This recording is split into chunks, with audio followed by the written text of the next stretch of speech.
Blessed to be a part of your day. Kevin Miller in the morning, KIDO Talk Radio.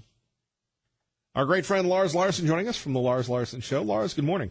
Good morning, Kevin. How was your weekend? Not bad, not bad. A couple more weekends, and we'll be back to college and pro football. And it's interesting when you think about this, Lars, that the NFL still is struggling with this anthem thing, but ESPN and CBS and others aren't covering it anymore. Maybe that'll allow the issue to go away. Your thoughts? Well, my thoughts are that when the networks like ESPN say we have typically not shown the part of the game or part of the whole event that includes the national anthem, for them to announce we are not going to show it now is simply dodging a controversial issue. And if the idea is to cover the game, and the game is not just what goes on the field, it's what goes on during halftime. It's all of these other elements to it. To say we're going to deliberately slice out the part of that coverage that might pose a problem for either the game, for the players, for the public, for the fans, I think is cowardly. Because I think they ought to run the video and say, listen, this is what's happening. Some players are taking a knee. Some players are staying in the locker room. And I do think that the NFL, under Roger Goodell, is just not doing its job. Its job as a profit-making business is to maximize the amount of profit that they make legally. They have decided to dodge this issue or to bob and weave on this issue. They can't seem to figure out which direction they're going. I like the approach of the Dallas Cowboys. They've been pretty consistent on it since, I think, a little bobble at the very beginning. But when a group of very privileged people, football players who are paid enormous amounts of money to play a game, decide to use their employer's platform to launch a message that has nothing to do with the game whatsoever and has entirely to do with race, unfortunately. What these players are saying is we're going to slam American police as a group and suggest that they shoot people of color because they're bigots. That kind of un-American message from a very much a part of the American tradition, football, is a destructive message from the players. And when the people who work in a company decide to start destroying the company they work for, they need to get a pink slip. Well, you could say that about Mr. Brennan. Exactly, except that Brennan no longer works for the government. And my position on security clearances is when you no longer work for the government, why do you have a security clearance? Now, they do say that the minor use of it might be that when a new person or persons take over leadership of the CIA, that they're able to pick up the phone and call their predecessors, like Mr. Brennan, and say, hey, you were on top of this issue, whatever the issue has to be, North Korea, China, whatever. Do you have any insights as to what might be going on? That if we don't allow them access to the information, that they won't be able to share that. I understand that, but in this case, Brennan is not using his security clearance to be able to help the United States. He's using his security clearance to try to contest the result of an election that he doesn't like the result of. That's not a privilege of former government servants, so-called. And to say that he needs to have access to top-secret information to be able to continue to do damage to the United States, that's an insult. He's spitting in the face of the American people, saying, I don't like the choice you made in November more than a year and a half ago, and so I'm going to do everything I can to destroy the choice that you made, to take down the president that you chose. He doesn't get that privilege. He gets one vote just like Kevin Miller and Lars Larson. Lars Larson joining us. By the way, how was your weekend, Lars? My weekend was fantastic. We took a little road trip and went down to Central Oregon. Then we drove over a mountain range and we've gone over the Cascades before, but there was one route I had honestly never taken through a gigantic lava field. A lava field. I mean, the lava was lava a long time ago, but it was really beautiful. And you know that I came through your state, as I told you, on the road trip back from the east. But did a few chores around the house. I think next weekend we'll stay home because my granddaughter's new playhouse needs its trim painted, so I'm going to have to get out there with a paintbrush and actually do some work. Well, by the way, speaking of work, and did you pick up on the story over the weekend and the way it was reported when an illegal alien who is a murder suspect was arrested, but the major media largely did not report at all that the illegal alien who was taking his wife to the hospital to have a C-section and give birth to their child was also a murder suspect. All they said was he was taking his wife to the hospital, and the police picked him up and detained him. The ICE folks picked him up and detained him. Kevin, this is the epitome of fake news. Well, and Lars, that's why every year you go to Washington, and we'll see you in Washington in a couple weeks to feet to the fire. Yeah. To hold the media accountable. But I did see the headline on that, and I go, wow, there has to be more to that story. And yet the press continues to tilt public opinion a certain way. And by the way, what I love about you, Lars, is you're always doing something. You never rest. I like being active. I like being busy. Now, that doesn't mean, there are weekends I like to stay home in the fall and winter when it starts raining and gets cold. I like to stay home and read a book or stay home and play with my granddaughter. Actually, we had her 2 nights last week, and she's just a joy. The end of September, she's 2.5, and she's just having one heck of a time. She's learning words and phrases. She made me sit down in her new little playhouse. Tina got her a pretend coffee machine, the kind where you hit the button and it makes noise and makes all the brewing noises. And I think I drank 10 cups of coffee because she insisted on making a cup and then pouring this and that and the other thing into it, stirring it, and then blowing on it, and then handing it to me. And 10 seconds later, saying, demanding the cup back so she could make another one. Boy, talk about a blessing, and thank you for sharing that. And yet, on the other hand, we have just this division that continues on in our country, this massive blue wave coming. Lars, when you talk to folks across the country, what vibe are you getting for the midterms? The vibe I'm getting, and I'm hoping that Republicans stay fired up and understand that when we elected Donald Trump almost 2 years ago now, that wasn't the end of the job. That if we don't keep the control of Congress in the hands of Republicans, here's what's going to happen, Kevin, and you should demand this of any Democrats you get a chance to interview. Not that many Democrats will come on and talk to me, although they're always invited, and I've always promised to be on my best behavior. But we should say to them, if you gain control of Congress, do you plan to try to impeach this president? That should be a yes-no answer. And you know that if they get a majority in the House, we're going to spend the next 2 years not watching the people's business being done on Capitol Hill, but watching a massive fight over impeaching this president. Because the Democrats don't like what's happening. They realize, I know that a lot in their heart of hearts, they don't like the way Donald Trump does business. They don't like his personal style. I don't care. He was the choice of the American public, and so far he's doing a great job. I would like to see him insist that the Congress spend less money, but when people put the blame for that on the president, we should remind them the Congress is the one that spends the money. They write the appropriations bills. The president has the choice to either veto them or to sign them, one or the other. And so I think we should demand of people running for office, will you support an effort to impeach Donald Trump? And the voters need to know that now, before the election, so that when you make that choice, if you say, well, gosh, I just like this, and I know there are people in your audience and my audience who say, I just like the Democrat better than the Republican. Okay, if you want to hand control of Congress to the Democrats, are you prepared to watch America get nothing done? And if you think we're divided now, watch what's going to happen when you decide to try to remove a properly elected president who has his own personal style that rubs some people the wrong way. But he's also produced a stronger America, a more secure America, a more prosperous America, with records being set in almost every corner. Record low unemployment among Latinos, among blacks, among women, among teenagers, and among the general public in America. And a strong America, one that's economically strong and has national security as well. There were folks who were saying, if we elect Donald Trump, he'll get us into a war. No, he's standing up to China, he's standing up to Russia, he's standing up to North Korea. That moves us away from a war. Do you hear any of those people who predicted a war being asked by reporters, so where's the war you said Donald Trump was going to get us into? Exactly. Our great friend Lars Larson joining us here on KIDO Talk Radio. Catch him tonight at 6 Lars, a final question. You do two Sure. shows, a regional show, a national show.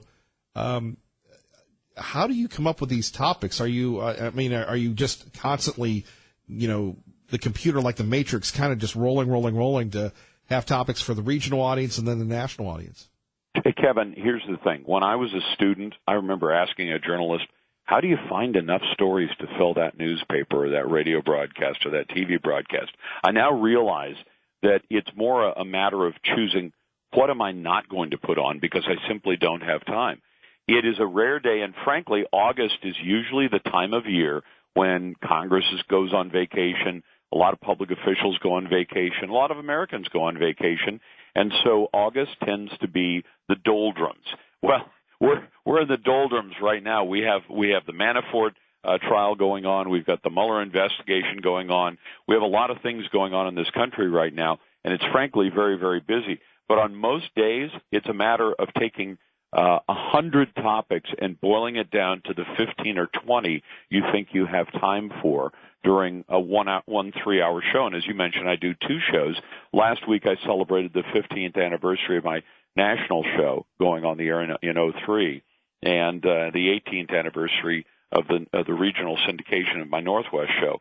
And Kevin, I feel as though here's the best metaphor I've been able to come up with is that I feel like I'm standing under a waterfall and I have a bucket, maybe even a 5-gallon bucket, but that waterfall is producing far more than I could ever put in that bucket. So I have to decide what good things, what important things go into the bucket, and that's what I bring to my audience. Well, we look forward to hearing you tonight, of course, each and every night. And Lars, we look forward to seeing you in D.C. coming up. It's a pleasure, Kevin. Take care now. All right. Thank you, Lars. Bye-bye. Bye-bye.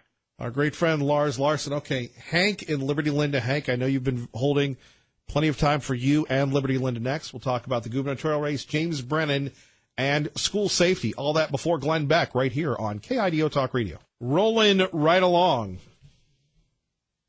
Blessed to be a part of your day.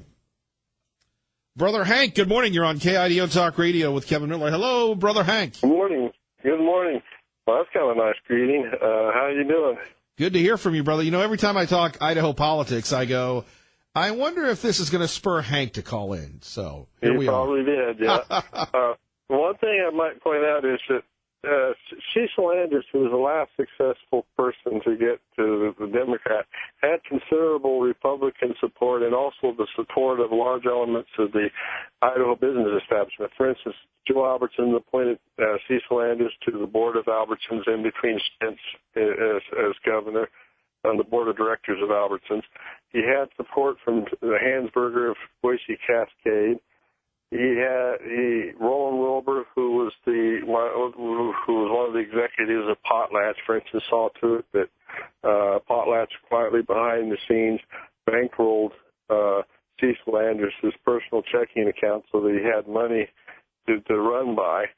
The other thing, too, that's if you look at the period of time of last Democrat period of time when they held the governorship from 1970 to 1994, that 24-year period of time, your newspapers had a lot more impact than they do today. I mean, what we've seen since the post-'90s is the precipitous decline of both the circulation and influence of the Idaho Statesman, the Lewiston Tribune, the Idaho State Journal in Pocatello, and of course the Idaho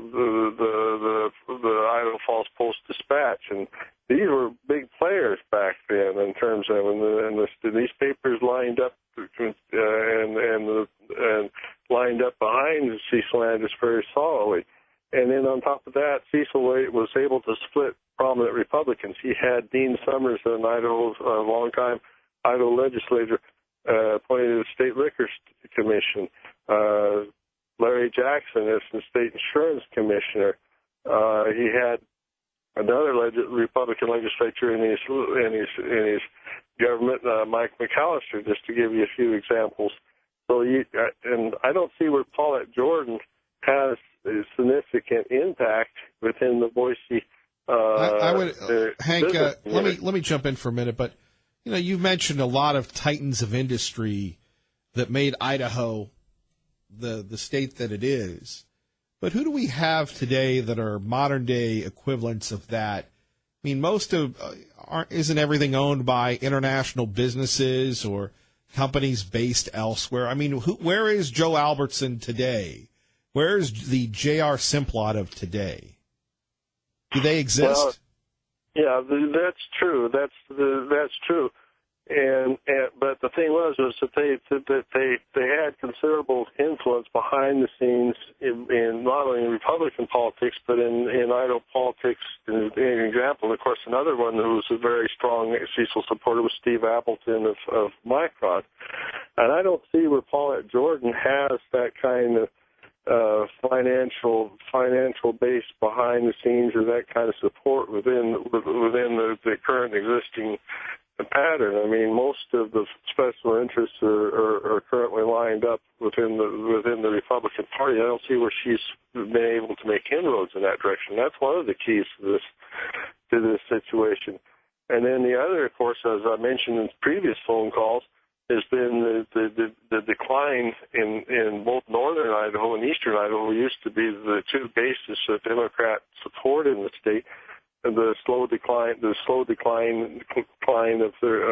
the Democrat Party base in those two areas of the state, which is another factor in this. And she doesn't seem to have the ability to unite. The only thing she's got is basically Mayor Beater's machine in Boise, and that's about it. So, Hank, we appreciate the insight as always. Well, okay, so I thought I'd throw that into the mix. Well, throwing into the mix is always welcome. Thank you. Bye. Bye-bye. Traffic and weather together, KIDO Talk Radio. Let's get you to work safely and on time. Good morning, Dave. Good morning, Kevin. KIDO Talk Radio traffic. Already starting to see a bit of thinning as you're coming out of Candy County into Ada County, Cartron down the north side around the Meridian Road area. It's steady through there, inbound on the connector as well. Dennis Dillon RV is eliminating 1,000 RVs. Get low interest financing for 20 years, factory approved incentives, and top value for any trade. Dennis Dillon RV on I-84 between Cole and Orchard in Boise and ddrv.com. That's your Impact Directory traffic update. I'm Dave Burnett on KIDO Talk Radio. Thank you, Dave. KIDO Talk Radio weather from the Channel 7 First Alert Weather Center. Good morning, Larry. Good morning, Kevin. Hey, we are talking about a little more smoke and haze. Temperatures are still going to be warm, but there's a red flag warning due to the possibility of some thunderstorms, especially through some of the mountain areas. And then we're just going to be looking at some clearing out there. Today will be 90 degrees. I'm just Channel 7's Eric Everett. All right, Larry, thank you very much. Let's go to Liberty Linda with Kevin Miller on KIDO Talk Radio. Good morning, Liberty Linda. Yes, good morning, Kevin. You know, can you visualize in Mary Poppins Returns, Liberal Steve as Mary Poppins flying through the air, holding on to his umbrella, singing? Actually, when you said Mary Poppins, I thought of Hillary Clinton. I thought I'd put that visual out there. But yeah, okay, we'll put Hillary Clinton into that. Liberal Steve would be more like Chitty Chitty Bang Bang. Well, anyway, maybe he'll call in tomorrow and see how he feels about it. Sure. But anyway, when I think of cell phones in our world today, I just want to go out into the country, don on my cowgirl hat and boots, and just be. Doesn't that sound wonderful? Well, I agree. You know, we get so self-absorbed, so self-enamored that our worlds become everything. And you see people at the store or whatever, all of a sudden they're talking. I got a guy here at work. I'm sitting there yapping to him, and all of a sudden he'll stop because he has a text coming in. And you're thinking to yourself, is it really that important that someone in the middle of your conversation? Right. Yeah. I want to go back to the rotary, whatever kind of phone that's called. I'd like to go back to that sometime. It was a much sensible time that we lived in. And the interesting thing is, Tesla saw our day. He saw these individual lines going all around our world until he actually saw the cell phone, which I think you and I both know the conveniences of it. And it's good to have, like if we're out on the road driving or something, it's nice to know it's there. You can call if you need help. But other than that, people just, you can see them walking around, and they carry their cell phones right in their faces all the time. Kevin, I don't understand that. Well, and especially with the kids going back to school. I know. It's like, if they don't have it, are they going to have nervous breakdowns? I wonder about that. Well, and you can try that on yourself. Just leave your phone at home for, an hour or two, and you'll go crazy. Yeah. And that's Sometimes why I do it on purpose. Right. Well, you have more self-control than most. I do it on purpose. Well, Kevin, have you heard about our new world order city? It's called Asgardia, and it's the first space nation kingdom. And the only thing is that people that belong to it, they don't know who their king is. The government is the actual king of the kingdom. And this has really just happened in our world. There are over 3,000 people that have signed up to be residents of Arcadia, and their bank there, the National Bank, the people have nothing to do with. It's controlled under the United Nations, and this is an actual thing that's going on. And I was just thinking that Paula Jordan may like signing up for Asgardia. What do you think? Can't speak for her. Well, she says we're all one, and that's what they are there in Asgardia. Right. So do you want to sign up for Asgardia? Not me. I love America. Yeah, I'm with you. I'm always with you, Kevin. You make common sense, and that's what I like. Thank you, Liberty Linda. Take care. Thank you, Kevin. Bye-bye. Bye-bye. Kevin Miller in the morning, KIDO Talk Radio. Let's find out what's happening in your world. Good morning, Morgan. Good morning, Kevin. Blessed to be a part of your day. From your house to the White House, Fox News Radio's John Decker, live from the White House with Kevin Miller on KIDO Talk Radio. John, good morning. Hey, good morning to you, Kevin. How are you doing today? Not bad. Let's see who had a busier weekend, you or the president? Well, I don't know. We both had busy weekends. The president was focused on Twitter. I wasn't. As you know, the president does spend a lot of time on Twitter, including today, tweeting out quite a bit about the Mueller investigation, railing against it, calling it a witch hunt, saying that if you fight back or say anything bad about the rigged witch hunt, they scream obstruction. And he also said that Mueller's, as he put it, angry Dems are looking to impact the election, and he called them a national disgrace. So the president certainly upset that this investigation by the special counsel is not wrapping up anytime soon. Indeed. Of course, even today, he's going on and on about Brennan and saying that he's going to bring a lawsuit and everything else. Again, we've never seen anything like this or read anything like this. No, that's true. Very unique, this president, in the manner that he takes on his critics, even takes on the special counsel. I think that pretty much any lawyer that you come upon would tell the president, of course the president does his own thing, but would tell the president, hey, hold off on criticizing the special counsel, hold off on those tweets. And if they are telling the president that, he is ignoring their advice because he does it almost on a daily basis. He does. Yesterday on the Sunday shows, John, people were going on and on about this New York Times story about the White House counsel cooperating with the Mueller investigation as an attorney, as a reporter. Is this news? I'm sorry, what was that one more time, Kevin? The Sunday shows yesterday, John, were going on and on about the White House counsel cooperating with the Mueller investigation. As again, your experience as an attorney, as a reporter, is this news?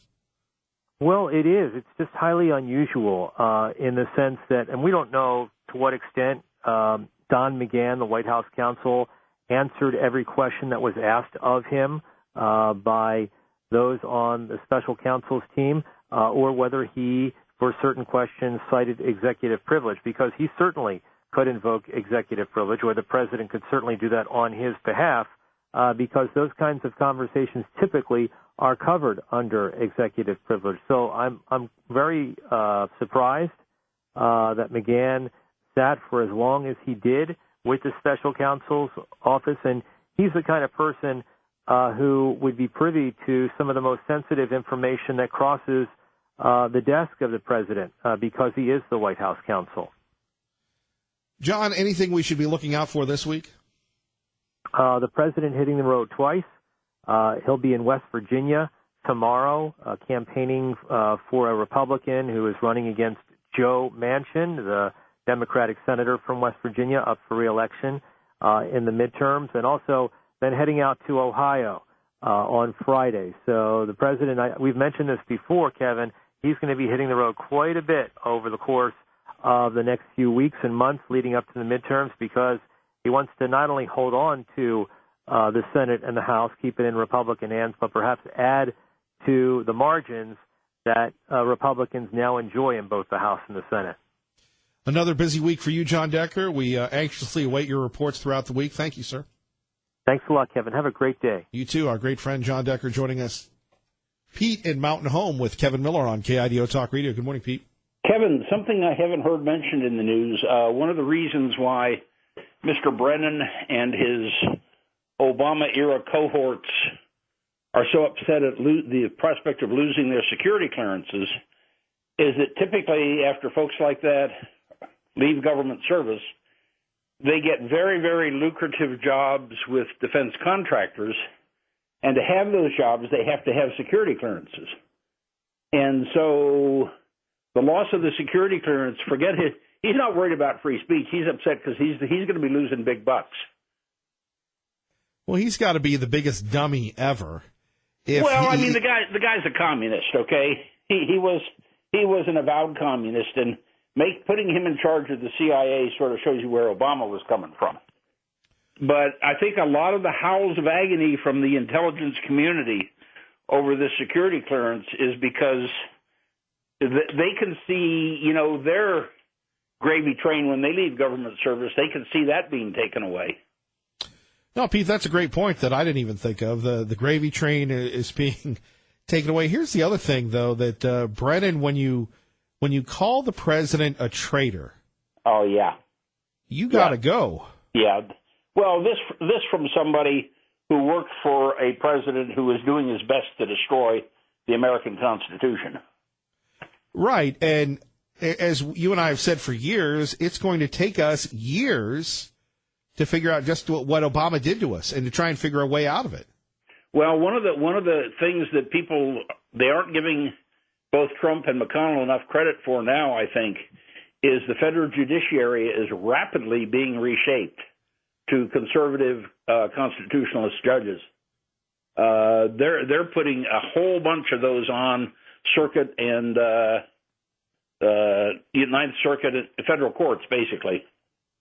And that's a huge advantage that we're getting now. Well, that's game over for the libs. Oh yeah, absolutely, because that's the only branch of government they have left to get their agenda through. Well, and they've been quite proficient at it for quite some time. Yep. Well, anyway, that's all I had, but I'm sure glad to hear every morning, Kevin. It's just a refreshing breath of conservative air. Well, thank you, Pete. We like to consider ourselves the home team. You betcha. All right. Thank you, Pete. Thank you. 580-5436, 580-KIDO. Kevin Miller in the morning. A couple of items, going back to what Mr. Brennan has said repeatedly, again and again and again, where he's calling the president of the United States a traitor. Okay, that's like it at work. You're going to, call your boss a name and that sort of thing. Well, Brennan doesn't work for him anymore. Think about this. Think about the intelligence apparatus under President Obama. And by the way, have you noticed when people in the media talk about Obama, they always say President Obama.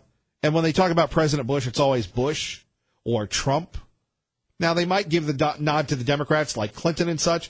But James Brennan, James Clapper, Susan Rice, the list goes on and on. Why should these folks have any type of security clearance? It's just simply unacceptable that these folks have these type of security clearances, right?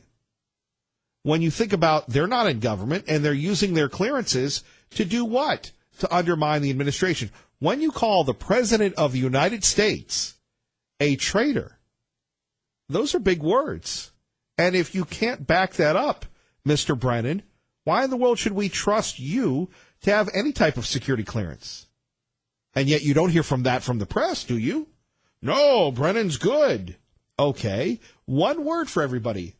What about Benghazi? Why don't we go back to Benghazi and what happened there?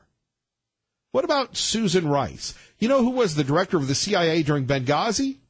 It was Brennan. Brennan and Clapper look the same, so that's why I get those two confused. But that was under Brennan that this happened. And you had Susan Rice not go on 2 shows, not 4 shows, but 6 Sunday shows to go over again and again and again the lies that were Benghazi. And we're not talking about innocent lives. We're talking about Americans that were given up on, right? Given up on. And where is the justice for them? Where is the justice for those folks? So the president does have a way when he's making his name, right? Made in the USA, made in America, it's back. Right.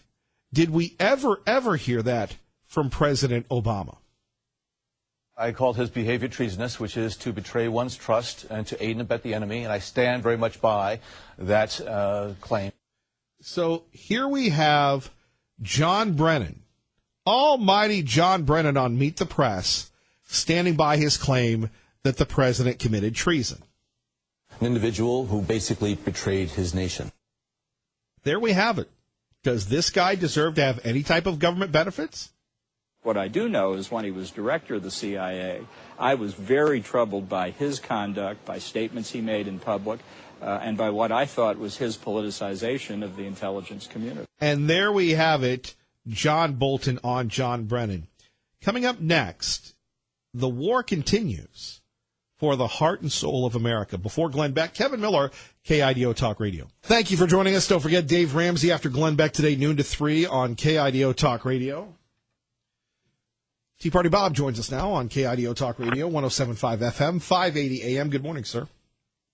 Good morning, Mr. Miller. How are you today? Have a nice weekend, I presume? It was, yes. It was nice, I suppose. Well, it's about time we stop talking about Brennan and Manafort. You know, Brennan doesn't deserve to have his top secret clearance because of his actions and his remarks against the president. The Manafort trial has nothing to do with the Russian investigation. So why should we care? If it weren't for the liberal media, these wouldn't even be issues anymore. Well, Manafort, because I think it's exactly right, because here you have an American citizen that worked for Trump for 100 days who's pretty much gone through the ringer just because he worked for Trump. Yeah, look, the guy's done a lot of things that may have been wrong. But what the heck does it have to do with Trump? Well, it has to do with Trump. It has to do with Trump because he worked for Trump. So what? What does that have to do with what's going on today in the world? This goes back 20 years, some of this stuff. Who cares? Well, apparently we'll find out with the jury. Yeah, I just started to tune all this stuff out. We need to get back to worrying about the important things like family. You know, the only hope the conservative voters in this country have is if they all come out in November. Because if they don't show up, we're going to have a problem. And as far as Paulette Jordan is concerned, she's a misnomer that no one really cares about. Keep in mind that 35% of Idahoans are Republican, 17% Democrats, and 35% Independent. I would say that Paulette Jordan's chances of winning the governorship are about 0. And that's even if you get a big outpouring from Medicaid expansion, which is not going to translate into votes for Jordan. The unfortunate part is we're going to wind up with Brad Little for 4 years with more rules, regulations, and fees, and a good chance more taxes on the people who work the hardest here. You know, we'll see what Brad does about the grocery tax, but my bet is he's going to try to avoid the issue altogether. Well, I can tell your usual optimistic self today. Yeah, well, you know, I have to look forward to, you know, another 4 years of who knows what. And thank you for talking about the safe driving this morning, especially since the school is back in session. You're absolutely correct when it comes to the people not being attentive. I would say that if they don't pull over to the side of the road, they're just putting everybody in jeopardy.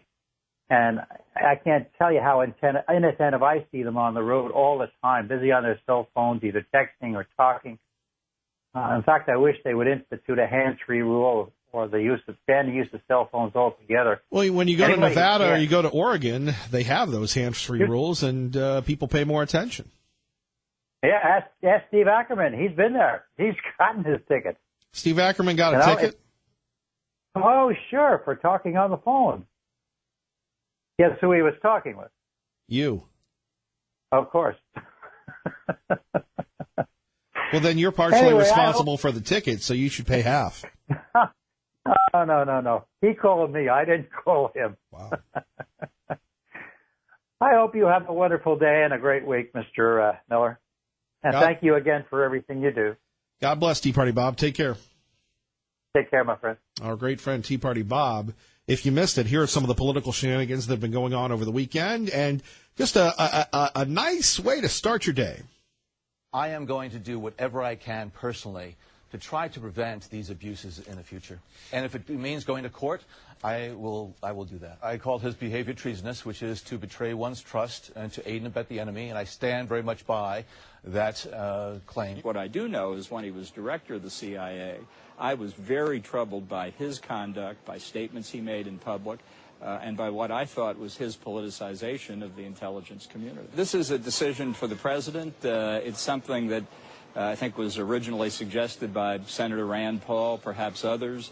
I was aware of it along with, I think, most of the president's other senior national security advisors a few weeks ago. Security clearances are critical to our national security, and decisions regarding security clearances ought to be based on national security issues. Our concern now is that security clearances are going to be used as a political tool. And there we have it. You had John Bolton, James Brennan, and others hitting the Sunday show circuits. We'll have more on that in a minute. First, traffic and weather together, KIDO Talk Radio. Larry Gebert. Appreciate that, Larry. You know, you go back to the comments of Mr. Brennan, James Brennan, who says, look, I've called him a traitor. I've called him this. It's one thing to do it if you're a member of the media. It's one thing to do it if you're a member of the press.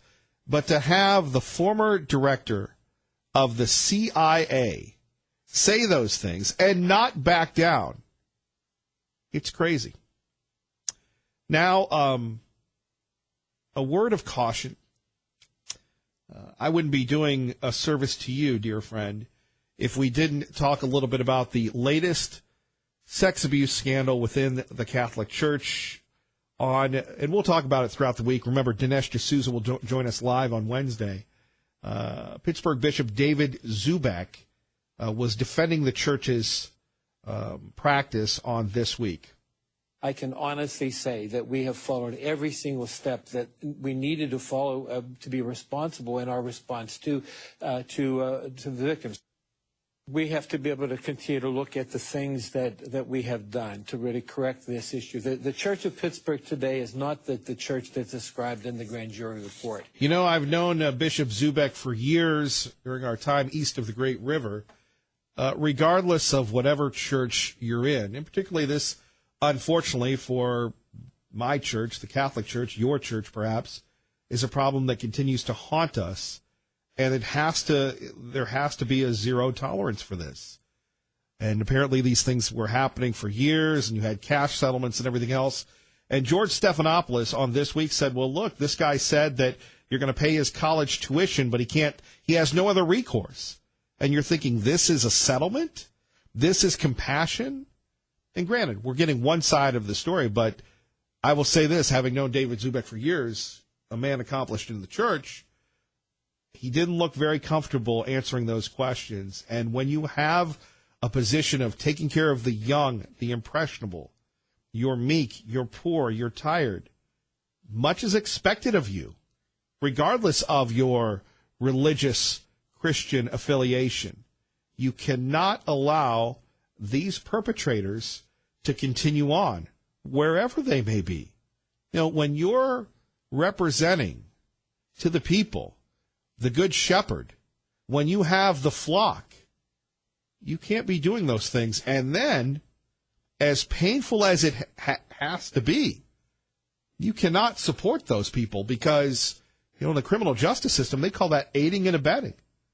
When you're a teacher, when you're an educator, if you sense something's going on bad at home, you have a duty to report those type of things. And if we ask that of our educators, we should ask that of our clergy, right? There are many things that are wrong with, you could say, major religious institutions, and there are a lot of great things. Unfortunately, they're overshadowed when those institutions should do their very best to protect and deny, as opposed to expose and prosecute. Words to live by. Words to live by, brothers and sisters. We appreciate you so much. Thank you for sharing your morning with us. Glenn Beck is next. Ray, great job. God bless everyone, and keep the faith.